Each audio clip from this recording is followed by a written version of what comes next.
Welcome to the Los Alamitos Preview Show here, the weekend of Saturday, March 19th. But welcome, Chris Wade, to the program. Chris, we are recording actually this on St. Patrick's Day. So happy St. Patrick's Day. I don't have much green here in the wardrobe, but I found this one with a little bit of green. This works. Just a little bit of green. Yeah, I got my green shirt on. Yes. I got a couple in there. Well, we got not only is it, St. Patrick's Day here, and we're looking ahead to Saturday's card, but the first baby race of the season is officially carded for this Saturday, March 19th. Yeah, we got 6 babies in Saturday's 6th race, and all got one workout, and might have 1 or 2 with some mobility in there, maybe 3. Yeah, I think we got some. From what I saw in the workouts, I think there's some well-behaved runners in that race. But we'll talk more about that race later on in the program. In the meantime, let's take us to the race you want to talk about and the horse you want to review here. I'm going to look at race number 7. I'm going to go to the bottom horse, My Queen on Fire. This horse draws the outside post, and there's talent in this Jose Flores trainee. This horse only had 3 lifetime starts way back of April of last racing season. This horse was a B worker, had all kinds of trouble in that debut, got fractures, broke slow, bobbled in, lost a length and 3/4, but finished fairly well. That was a 220-yard event. Then came back with an A- workout to run that second start back in January, earlier on in the racing season. Had all kinds of trouble after breaking very slow and getting fractures behind the gate. Then last time, on February 20th, this horse broke from post number 4 and broke slow, bumped back, close quarters, and was crossed away from the gate. And lost a lot of ground away from the barrier. Broke in, bumped, was crossed, slow into stride, hand shoveled midway. But the horse finished very strongly the final half of the affair and galloped out strong, got kind of close quarters and hand shoveled late, but was finishing well and galloped out very strong. So we expect to see a gallop out right there. So with expected improvement, third time off the layoff and 4th start of this horse's career. Maybe this horse is starting to learn and run this horse has shown in the morning and showed some ability in that last effort 27 nights ago after breaking slow. And if you notice, she took money first time out. She was 3-1. She took money off the layoff. She was right around 5-2. And it's because of those workouts that you mentioned, right? She worked a bullet 12:20 back on January 1st this year. Yeah, I gave that an A- trail, but got very fractious behind the gate, broke very slow, bumped back, close quarters, and was ranked every step of the way. Run far back, then came back on that race on February 20th and broke slow, got bumped back again, was in close quarters late, but was finishing well and expected improvement. Coming back in 27 nights, drawn well. The horse has got a big look here as a nice runner in tonight's 7th race. All right, that is Chris's selection for Saturday night, race number 7. My Queen of Fire, switching to the outside post. Actually, the first time that she gets the outside post in her 4-start career. All right, in addition to that selection from Chris, you can find him through the simulcast signal every racing night through the paddock. And also, Chris, what do you got going for us as far as handicapping in the Nightlines programs? Well, Nightline program, we got Remington Park. Saturday night, they have a lot of stake races. They got paint stakes. They got stake race for the older horses. Every race is pretty much a stakes race there on Saturday night at Remington Park. We're taking races 4 through 12. We just got finished handicapping and got some nice ones. Even got a California runner shipping over that I put on top and has a look here at, I think, 5-1 on the ship in there for quality connections going back to Remington Park after running some solid races. Actually won the Southern California Derby. So on numbers, has a big look here. Now, California horses do very, very well back there at Remington Park. All right, looking forward to that analysis, and you can find Chris's selection in the Nightlines program as well, which is sold on track and as local satellite wagering facilities, and you can download it also at losalamitos.com. Chris, thanks so much for that review of My Queen on Fire. Good luck here on Saturday night. All right, boss, you have a good night.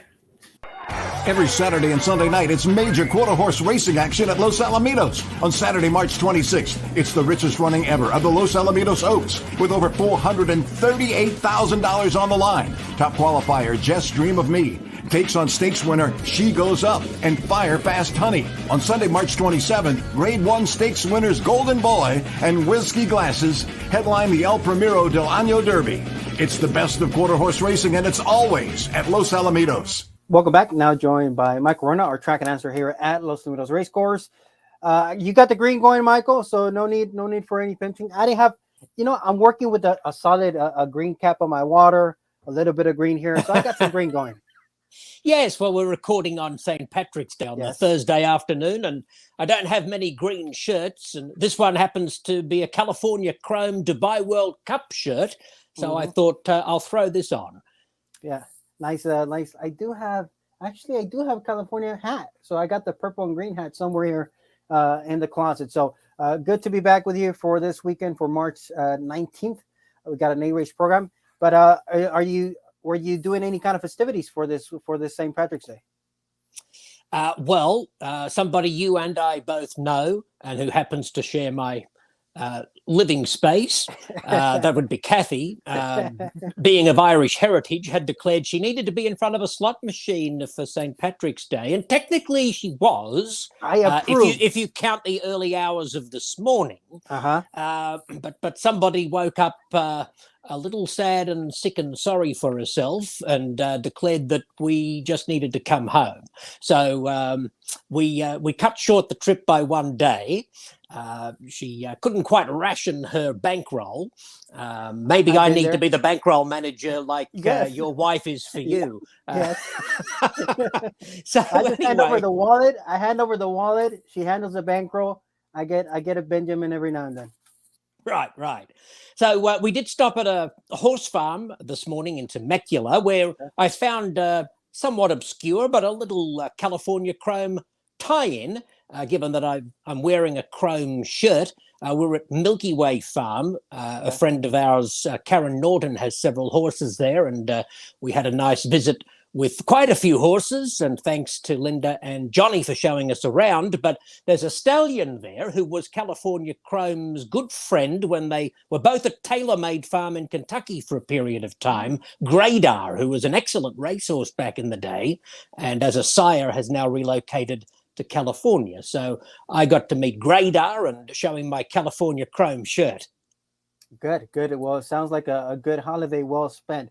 Kathy, my hand is up. I've been there before. I approve of everything that you did on this St. Patrick's Day week. All right, Michael, let's take a look at the program on Saturday night.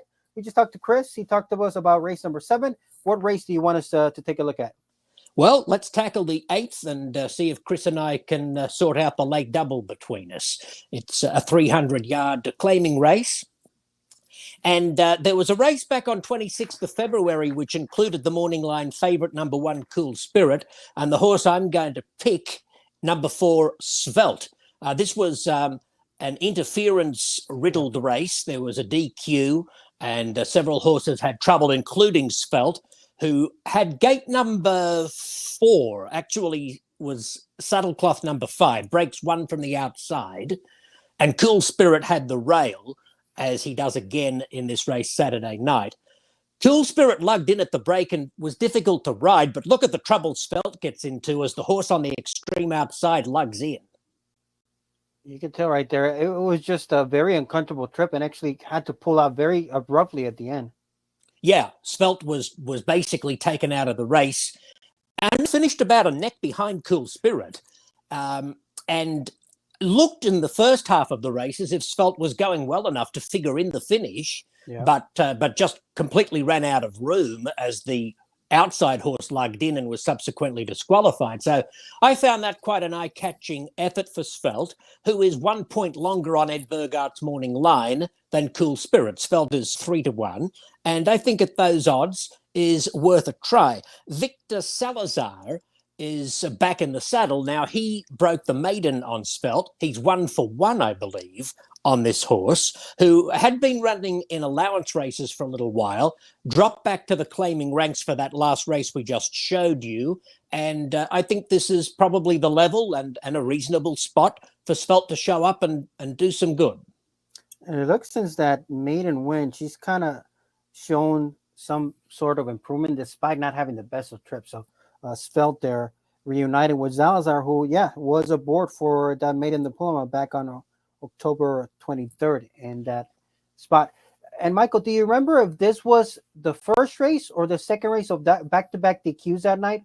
Because there were very similar DQs, and I just don't remember if this one was the first or the second. But nonetheless, that was a much troubled trip as well. No, that's straining the brain a bit, mate. Yeah. On a St. Patrick's Day afternoon, I can't quite remember the order of but there was a race when we had some DQs. Sorry, there was a program where we had back-to-back DQs. And by the way, speaking of streaks, I found myself thinking last week, gee, we're overdue for some really close finishes. Well, we just got a wheelbarrow full of them, didn't we, last Sunday night? What a great night of racing that was. So many good, tight finishes. No matter if it was thoroughbred, if it was quarter horses, there was photo finishes left and right. So a lot of winning or losing tickets were decided by literally inches last weekend. So that's how it goes. Sometimes you're on the better edge of those photos. Sometimes they go the other way. But let's hope Svelte is able to run back with a much better performance here on Saturday night to complete 8 races. Only 8 races on Saturday. That means pick fours and back-to-back sequences. So late pick 4 immediately begins in race number 5.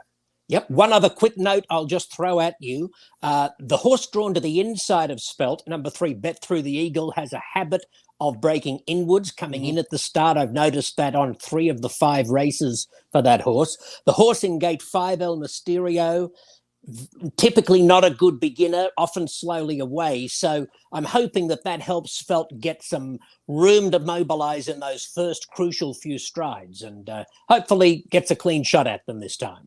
All right, let's take a look, and we'll see if Spelt can break much sharper and get a better trip on Saturday night. Michael, thanks so much for that replay and analysis. We'll see you out there this weekend at Los Alamitos. Good on you, mate. Hooroo.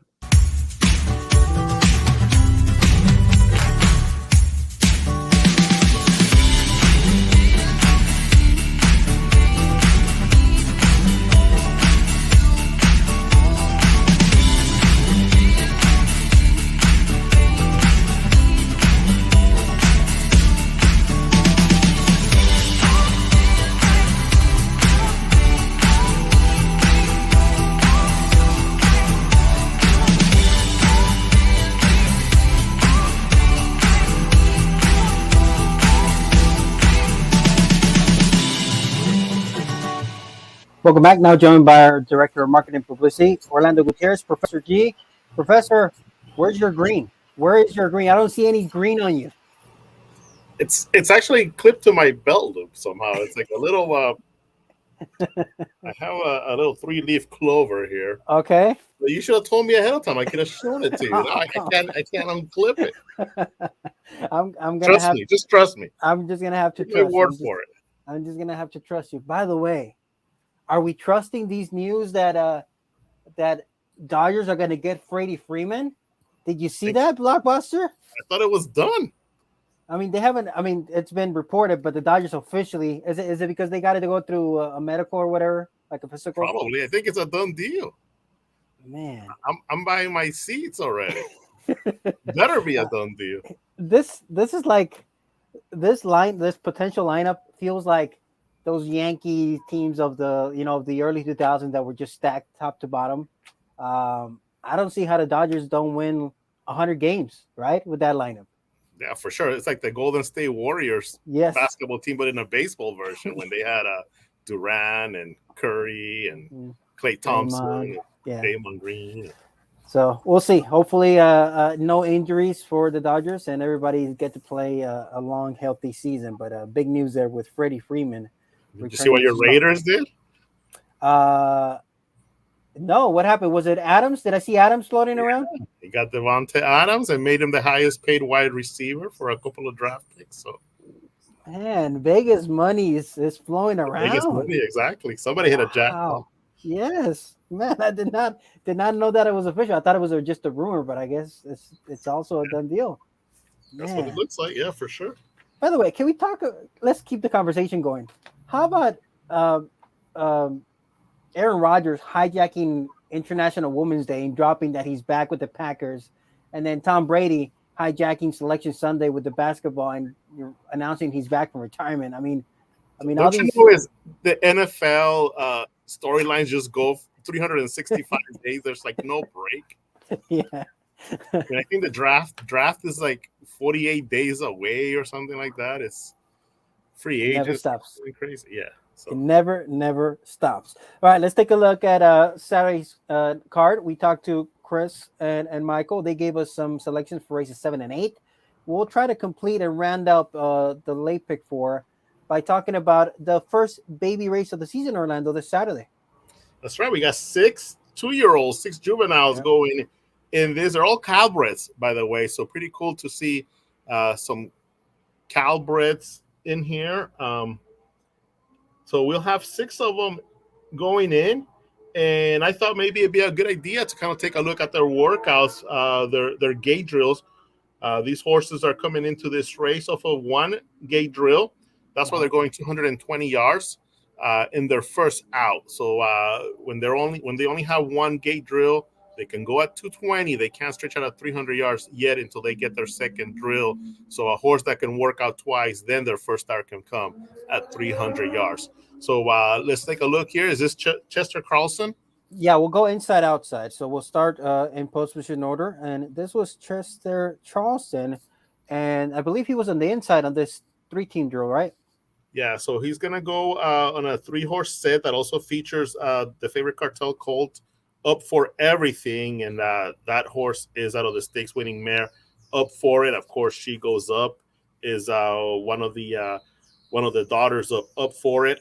So we'll see Chester Carlson here breaking pretty clean.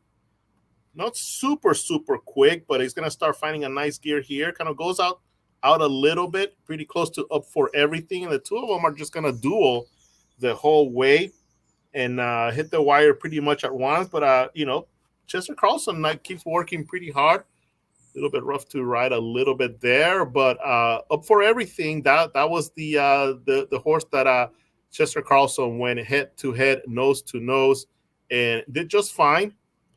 And again, the break wasn't sizzling fast from what I thought, but still pretty good overall.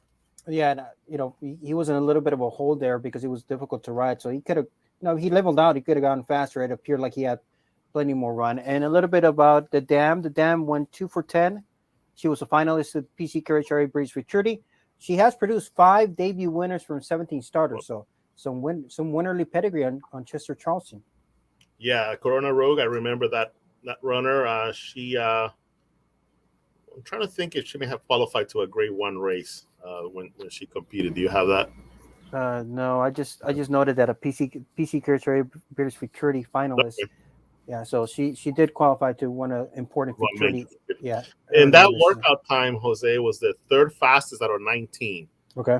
So pretty good one, 12.6 on February 26th. All right, there's the next one up. This Felonious and Orlando. This one was on the outside. Yeah, and the workmate's going to be a horse by the name of Thames. Working from the outside, 13 flat versus 12.8 from Thames. And they're going to break pretty evenly, Jose. And we'll see Felonious kind of moving towards the inside part of the track from the outside post. There's the gray right there. And from there, he'll be chasing Thames all the way down the track. We'll move steadily. So nice pace there from Felonious. Never rush, never really pushed by the jockey. And does good work after the wire there. Continues to be involved. So that's the gray right there. Felonious, not the fastest of times, 13 flat. But this horse is also eligible to the Kindergarten Futurity. There's 2 horses in this field of 6 that are eligible to the Kindergarten Futurity. Felonious is one of them. I'm Born to Fly is the other one, the number 5 horse that we'll see in just a few minutes.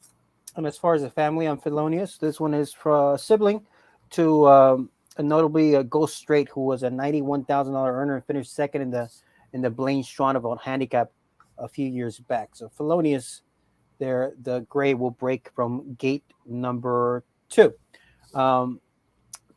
Next one up is going to be VGK Corona Cartel, and this doesn't stand for the Vegas Golden Knights, right? It's because of Veronica Gale Kiwananakoa, right? That's right. Yeah, that's exactly right, Jose. And she actually campaigned Splendiferous Diva, who was a stakes winner here at Los Alamitos that I remember. VJK Corona Cartel purchased for $27,000. Jesus Avila and Jesus Cuevas. Now that ownership group has had some really nice runners over the years. Last to Fire. Last year they own a horse by the name of Set For It, who won the Toltec Handicap, and I think won maybe 5 out of 9 stars for the connections. VJK Corona Cartel. We'll see the runner here finishing working from the inside post, but finishing behind Moss Interest in this drill. 12-3 versus 12-7. And I thought that VJK Corona Cartel hesitated just a little bit leaving the gate. A little bit slow to pick up speed early on. Was hustled early as well. Floated out a little bit from the outside. Probably found his best rhythm late in the race, but I was low shortly after the wire. As Moss Interest, the easy winner of this drill. Also from the stable of Alan Farias, but that was VGK Corona Cartel, 1270 in that drill. Let me see. Do I got any notes here on this one? The Dam was a stakes winner. So Dam was a stakes winner. She has produced 2 winners from 4 starters. The Dam earned over $53,000.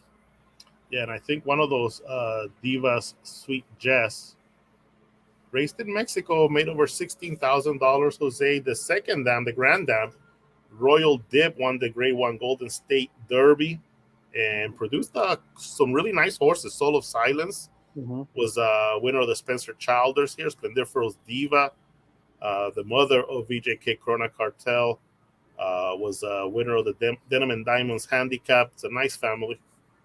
Very nice family there for VG Corona Cartel. Next one up is Nomad Too, Orlando Nomad Too, and he was on the outside in this workout. Outside in this work against with Texas, win 12-7. It's not going to be much of a competition because with Texas, it's going to end up with no time in this race. He's bucking a little bit, but let's concentrate on the great horse, Nomad Too.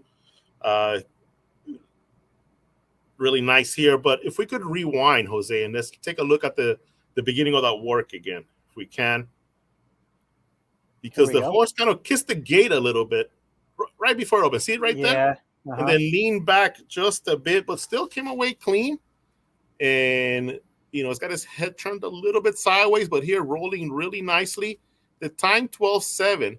And I think this horse is going to show a lot more in this race on Saturday, because I think the horse was leaning back after the gate was open. So not the fullest of strides right out of the gate, Jose, here for Nomad Too. And of course, you're going to have some pedigree information on this runner. What I like about that workout, Orlando, is that he was fairly professional. Like, he was very professional as far as getting out onto the, getting out of the gate. Once he got out, quick strides and a fairly straight path. That's something you really want to see early on in their careers. Usually, when you begin your careers, you probably don't have to be the most talented to win early on. But, as long as you're the most professional horse, that's going to go a long way. Getting that maiden win and early on, that might be a good spot to be for Nomad Too. And, of course, this family has been tremendous, Orlando. Not only the mare, but siblings. Coming to mind is Greatest Stakes winner Circle City and Nomadic. And I believe Nomadic won first time out. Circle City won second time out. I might have them backwards, but I think that's the right order. But, I mean, we saw those runners compete at the highest level in the last few years here at Los Al. Yeah, and this, like you said, it's a pretty good family. Stroller is another one that ran second in the Golden State Juvenile.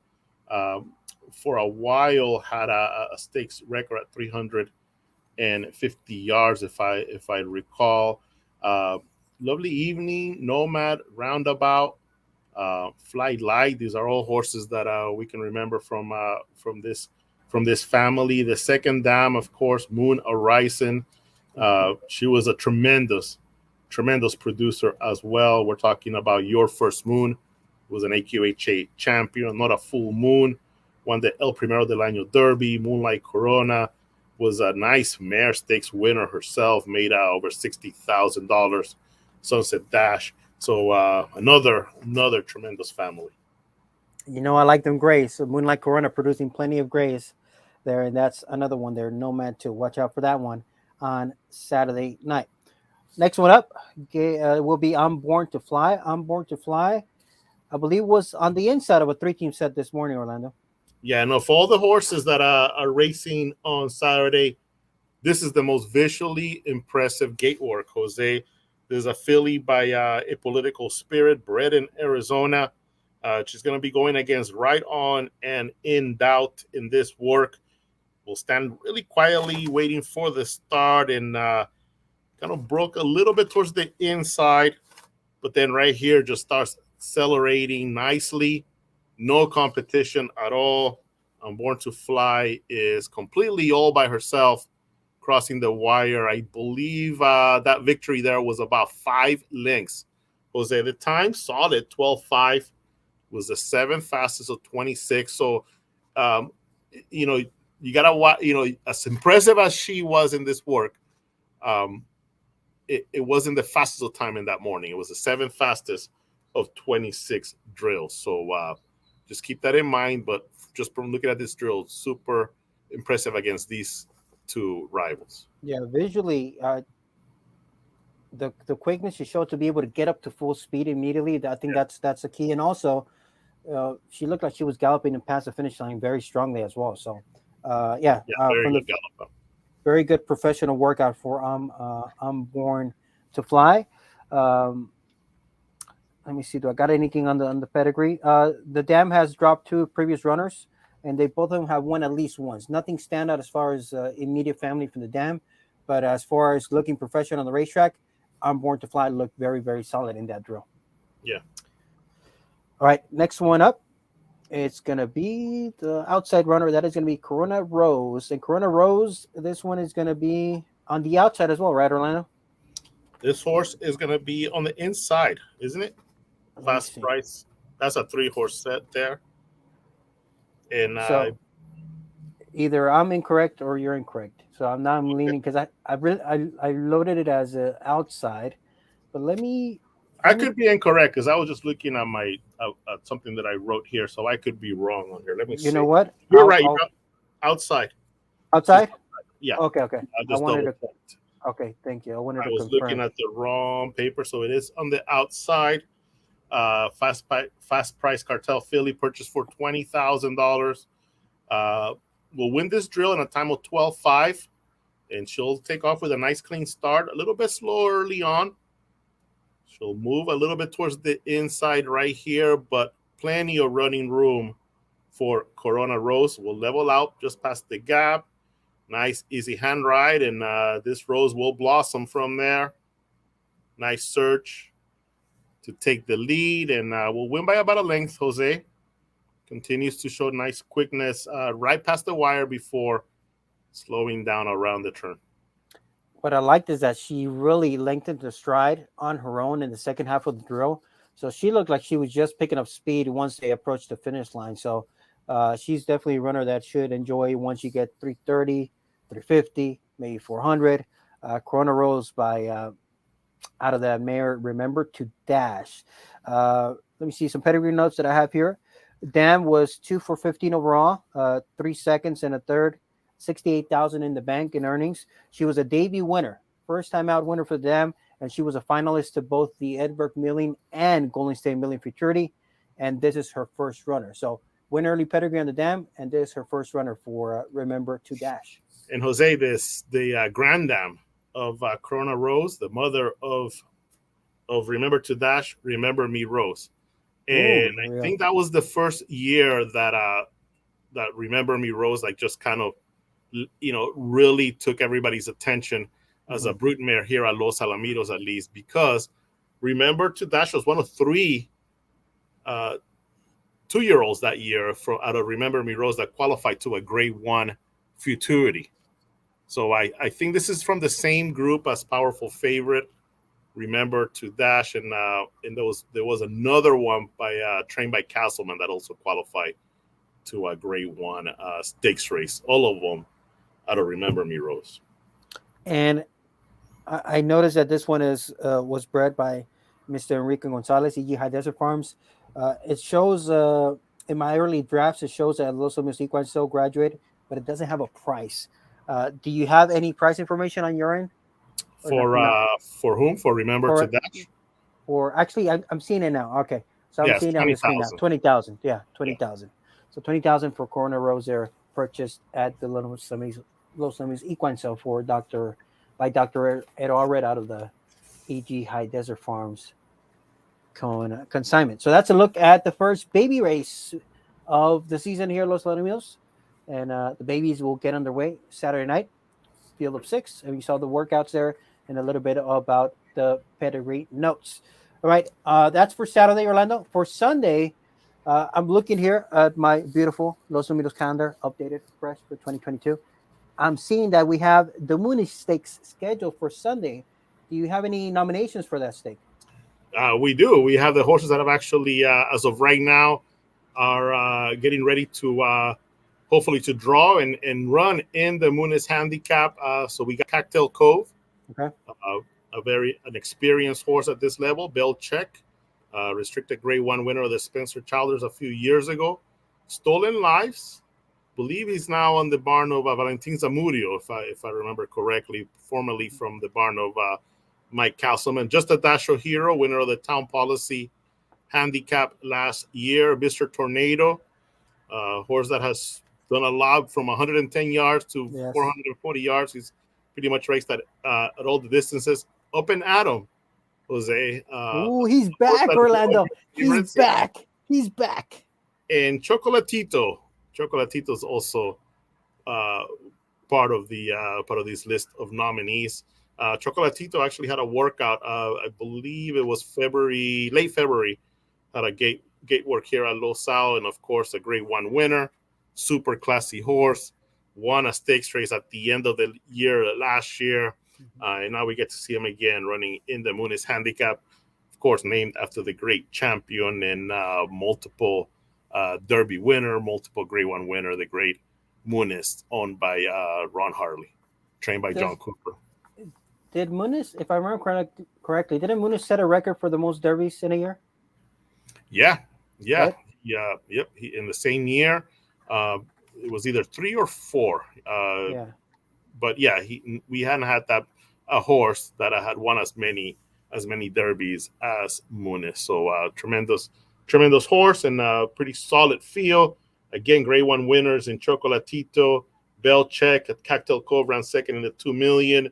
Just a Dash of Heroes a winner. Stolen Lives won the Cypress Handicap. Did Open Adam win a stakes race? I know qualified to the Los Al 2 million. So it's either all of them are stakes winners. Maybe Open Adam is the only one that's searching for a stakes win, but I know that he's a local favorite, one of your favorites. Yep, good to see him back in the entry box, and I did see him pop up in the workout reports, the workout mornings a few weeks ago. So looking forward to that field, classy, experienced field heading the Muniz Stakes on Sunday night. Right, we might even have a 2-year-old race on Sunday as well. And Thames, a horse that we showed, that horse might actually be in that field as well. Mass Interest, I'm gonna guess that Mass Interest might be out of Just Moss, horse that qualified to some Grade 1 races here at Los Al.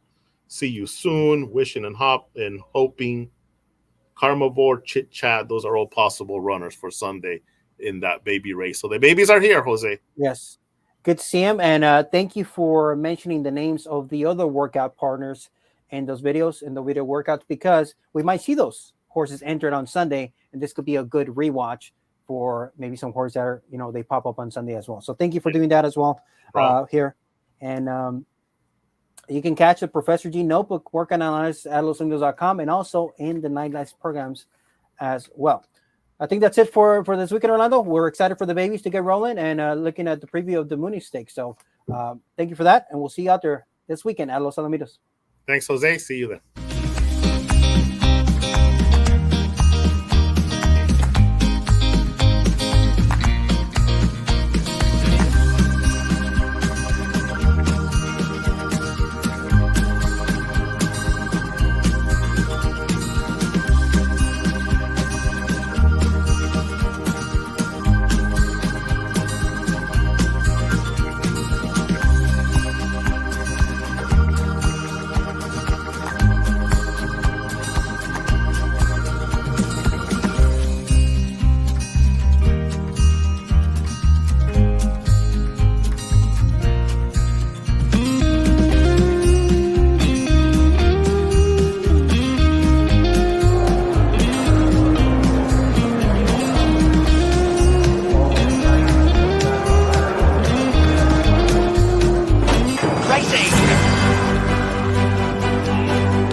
Fire wins the Charger Bar.